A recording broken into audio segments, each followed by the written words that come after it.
வாய்ப்புகள் 99.9%. ஐட்டோ எக்ஸ்ட்ரோஜன் ஒரு சத்து வேணும்.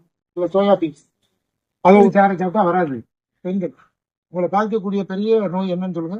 எண்ணெயில தானே இருக்காது. பிறநாள் அப்ப அப்படியே அடையாறு புற்றுநோய்க்குள்ள போய்ப்பா உங்களுக்கு தெரியும். மார்பக புற்றுநோய், கருப்பை புற்றுநோய். இந்த மார்பக புற்றுநோய் யாருக்கு வரணும்னு எங்களுடைய மருத்துவம் சொல்லுது அப்படின்னா, குழந்தை பெத்துக்கிறாத கன்னியாஸ்திரிகளுக்கு தான் வரணும். வந்திருக்க எல்லாருமே குழந்தை பெற்று பாலூட்டுன ஒரு நபருக்கு கருப்பை புற்றுநோய் வரக்கூடாதுன்னு சொல்லுது. இந்த மருத்துவத்தில் ஆதாரம் கொண்டு வருது. ஆனா வருது எப்படி தெரியுது? சரி, இது வராம இருக்குன்னா என்ன செய்யலாம்?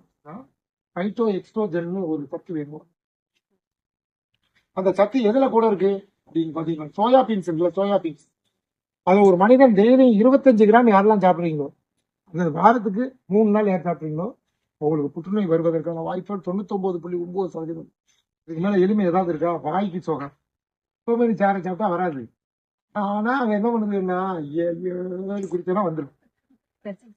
ரசிச்சு குடிக்க வேணாம், மூஞ்சில கொஞ்சோண்டு எடுத்துக்கிட்டு கணக்குன்னு குடிச்சிரு. இல்ல ஒரு கீரையை சமைக்கும்போது அதுல போட்டு சமைச்சு சாப்பிட்டு நித்திய கல்யாணி பூ 5 எடுத்துக்கிட்டு சாப்பிட்டேன்னா வராது. இரவு 6 மணிக்கு மேல சாப்பிட்றவனுக்கு வராது.